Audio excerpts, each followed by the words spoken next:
Let's quickly talk about power only trucking loads. And if you are trying to really look for loads in the trucking industry, you might want to explore power only trucking loads this year. So here's the overview I want you to pay attention to. Let's first go back to definition, the power only 101. Okay, what's the definition? What is power only trucking this year? So, a power only carrier is actually a type of trucking company that provides transportation services using only the power unit or tractor of a commercial truck. So, basically, if you hear the words tractor or you hear the words power unit, those two means the same thing. They mean the same thing.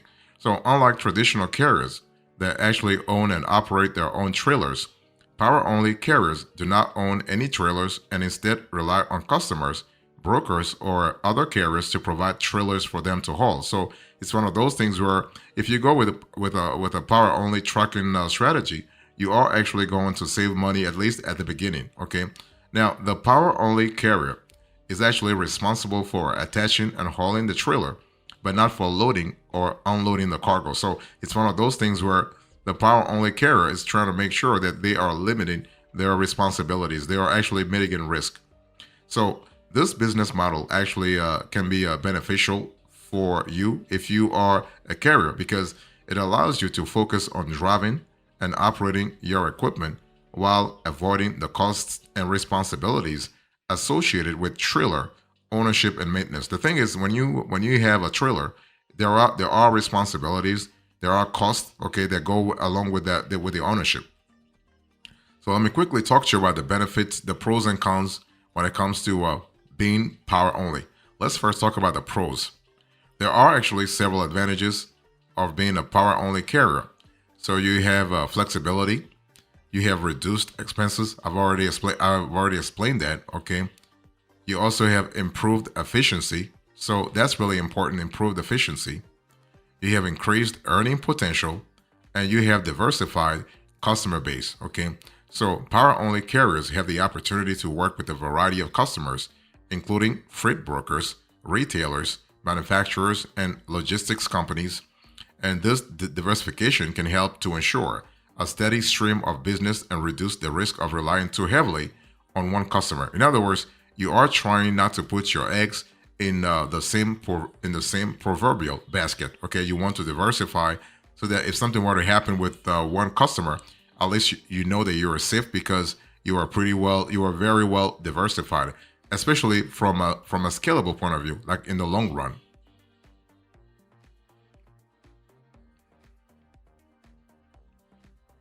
So let me talk to you about the cons. When you think about being a power only truck, you have the pros. Now, what are the cons here? Because nothing is perfect in this world anyway, okay? You do have limited control over trailers. You have a higher risk of downtime because, hey, listen, it's one of those things where you don't have a trailer, okay? You have you need to have a strong communication skills, and you also have the potential for higher insurance cost. Let me really break it down for you. So when I say limited control over trailers, basically as a power only carrier, you do not own or control the trailers you're hauling. That's for sure. I've already established that. Which means what? It means that you may be limited in your ability to make certain decisions, such as where to drop off the trailer or how to load it. And if you are in a geography if you are in a state or a county with strict trucking regulations, this could be problematic for you. You also have a higher risk of downtime because power only carriers do not own trailers. They may experience more downtime between loads because they wait for brokers or shippers to provide them with information about the trailers. And when I speak about having a stronger communication a skill set, that's important because power only carriers need to be skilled communicators in order to work effectively with brokers and shippers, right? As well as carriers and drivers. So you are navigating several constituencies. You are talking to several people in different categories. And so this includes what? It includes being able at your level to negotiate rates, coordinate pickup and delivery times, and handle any issues that may arise while changing trailers. So it's one of those things where you have to be a little more agile. and you also have the potential for higher insurance costs. So power only carriers may face higher insurance costs because they are responsible for transporting other companies' trailers and cargo. And most brokers will require that you have trailer interchange insurance in case of accidents. So that's one of those things where you have to really brace yourself for the unknown. So that's really important. So overall, while there are many benefits to being a power only carrier, it's important to consider the potential drawbacks and determine whether this type of business model is the right fit for your skills, resources, and goals. So let me talk to you about a few tactics here. So the thing is, can you be a power only owner operator with one truck? Because see, the thing is, if you're thinking about power only truck and loads, you got to really ask yourself: do you need several trucks? Do you need a fleet, or can you actually survive with one truck? The answer is very simple. It is possible to be a power only owner operator. Nothing really complicated here. Even though it depends, I mean, you really need to be a little more organized. Okay, so, as a power only owner operator, you would own and operate your own tractor, but lease it out to a carrier or running under your own authority. The question is, does that process actually work for you? Is that business model right for you, especially where you are at in your geography, in your county, in your state, and also the kind of loads you will be hauling? Okay, so are you hauling regular loads, or are you hauling, let's say, hazmats? Are you hauling perishable? It really depends. Are you doing reefer? Okay, but the cool thing is that it is possible to really be a power only owner operator. Okay, this allows you to focus on driving and earning income while the carrier or broker handles the trailer and freight logistics. That's what I told you a little earlier when I said you don't have that responsibility for the trailer. Sorry about that. So basically, to become a power only owner operator, you would need to have your own tractor as well as the necessary licensing, insurance, and permits. Okay. So that's really important. Now, keep in mind one thing. Keep in mind that as a power only owner operator, you would be responsible for all the costs associated with maintaining and operating your tractor, such as fuel, maintenance, and repairs. And depending on the geography where you are at, you might actually need additional. You might need to really pay attention to additional fees. Okay, and you could also need to be prepared to handle the administrative and logistical tasks associated with managing your own business, such as bookkeeping and record keeping. Especially if you don't have a dispatch. If you have a dispatcher or you have a dispatch software tool, then that's fine. But if you don't have none of that, you will need to actually do everything yourself.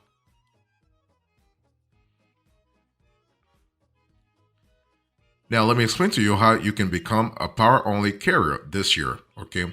And so one thing for sure, if you want to become a power only carrier, you want to start with a business plan. Do not underestimate this step. Don't say, well, I don't need a business plan. You need a business plan. Why? The business plan will help you determine your rates and profit goals. Okay, so you are able to understand your cost. You are able to understand market demand. You are also able to understand competition because, see, the thing is, you're not the only person, the only trucker who wants to become a power only carrier. So you got to really gauge the competition out there in your area to see if you could survive. You need to acquire after having establishing your business plan.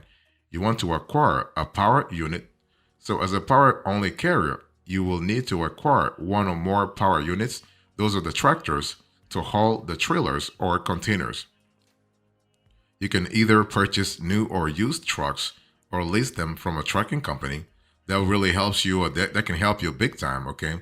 You want to also get the proper licenses and permits. So if you want to operate as a power only carrier, you will need to obtain the proper licenses and permits, especially the permits and licenses that are applicable in your area. So the specific licenses and permits required will depend on your geography as well as the type of freight you plan to haul, right? If you want to haul a reefer load, the licenses are different as opposed to like if you are trying to haul a hazmat load. So check with your local authorities to determine the requirements and for your specific situation. Also, you want to get insurance. So if you want to become a power only trucker, you want to get insurance. As with any type of trucking operation, you will need to obtain insurance coverage to protect your business and your clients. So this can include liability insurance, cargo insurance, and physical damage insurance. And also, you want to establish relationships with shippers and brokers. So you will need, I think I said to you a little earlier that you need to really beef up your communication skills. You will need to establish relationships with shippers and brokers who need power only carriers to move their cargo.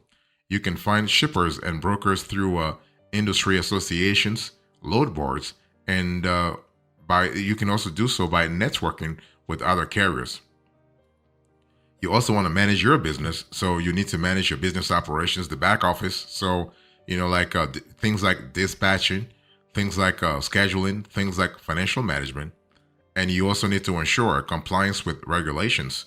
So as a power only carrier, you will need to ensure compliance with regulations related to safety, hours of service, and taxes. Okay. So one thing for sure, starting a power only carrier business can be a complex process. So it is really important to do your research and seek professional advice to ensure that you are meeting all legal and regulatory requirements. Okay. So big question is, how can you find power only loads? Let's say you've done all the homework, you've done everything, and you are ready to start making money, right? You have four ways. I think four primary ways for you to find power only loads. You have load boards, you have freight brokers, you have industry associations, and you have direct shippers. So let me first start with load boards. You have load boards such as DAT, you have truckstop.com, and you have 123 load board. Those are pretty good load board that actually feature power only loads. So load boards, just think of load boards as online marketplaces that connect carriers with shippers and brokers who have freight to move. And some load boards specialize in power only loads, while others offer a mix of load types. You also have freight brokers. So when you think about freight brokers, I want you to think about intermediaries between shippers and carriers. And the cool thing about freight brokers is that they always have this kinds of sorry about that. This kinds of ties in the industry. Let me drink some water here. Thank you. Sorry about that. So I was actually talking about the fact that when you have freight brokers, those are intermediaries between some shippers and carriers. And they often have access to a wide range of power only loads. And the cool thing is that you can find freight brokers by searching online directories or even by networking within the industry. You also have industry associations. So the cool thing about industry association is that you have like a lot of networking done at the professional level, and the quality of power only loads you're getting is actually pretty good. Okay, and so you want to really like, for instance, you can go to IANA. So IANA stands for Intermodal Association of North America, and you also have the National Motor Freight Traffic Association, the NMFTA. Those can provide resources and connections to help you as a carrier find power only loads. And finally, you have direct shippers. You can also approach shippers directly to see if they have any power only loads that need to be moved. That's really good from a flexibility point of view. And this may require research to identify shippers who have a need for power only carriers, but it can be a good way to establish a long-term relationship with a customer.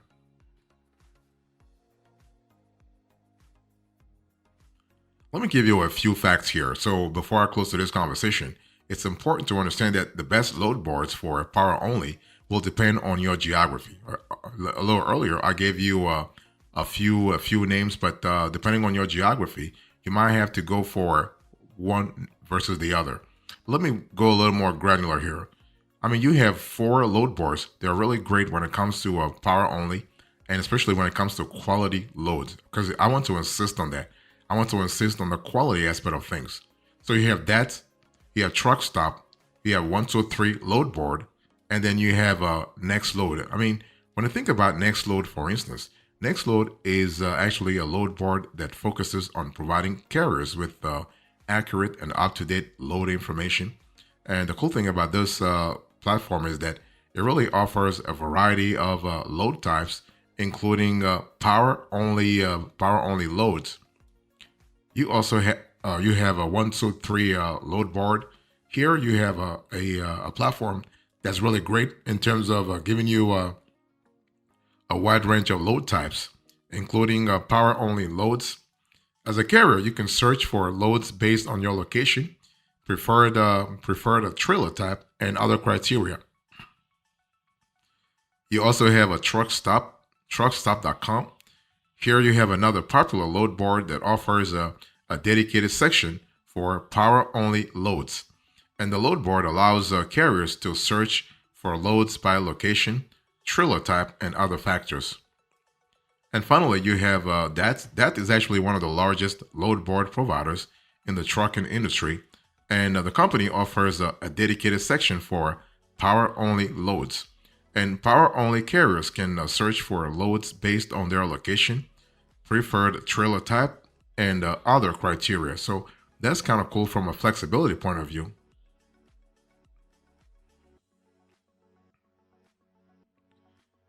So let me really explain to you like a little more with granularity in terms of how power only loads work. So the thing is, it's all about the method. You got to really establish yourself, but you have to also go at it methodically. Let me explain here. As a power only owner operator, the process of handling power only loads typically involved a few steps. First of all, finding a load, confirming the load, picking up the trailer, transporting the load, and delivering the load. Let me really explain a little more with more detail. So first of all, finding a load. So you typically use a load board to find available power only loads or reaching out to private shippers. Okay.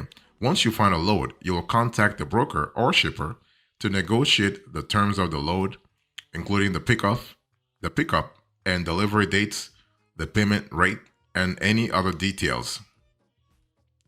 Next, you have to confirm the load. So after negotiating the terms of the load, you will confirm the details with the broker or shipper and receive any necessary paperwork, such as a bill of lading or delivery instructions.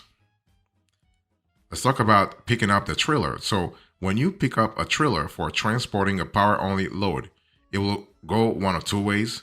Number one, the trailer will already be loaded and you will be able to simply pick it up and head out to the load's destination. That's option number one. Option number two, you will need to pick up the trailer in one location and take it to be loaded in another location. So that really depends on how the loading aspect of things is actually set up. So this depends entirely on the broker or carrier you are working with, and rates can be different depending on which scenario is true. So this is why it's so critical to understand all the details of a load before confirming, okay? All the details, not just the one or two details, all the details. You want to really, if you have questions, sometimes you can even message you can DM, you can message the shipper or broker privately before you confirm anything. Next, you have transporting the load. So you will then transport the trailer to its destination. So during transport, you are responsible for maintaining the safety and security of the trailer. And when I say you are responsible from a financial point of view, but also from a legal point of view. So if there are any losses that occurred during transportation, you are fully accountable. And finally, delivering the load. So upon arrival at the destination, again, you will generally have one or two scenarios. Option one, you will simply unhook the trailer. Or option two, you will get the trailer unloaded and take the trailer to another designated location. Regardless, you will obtain any necessary signatures or paperwork to confirm delivery. So that's really important, especially from a scalability point of view.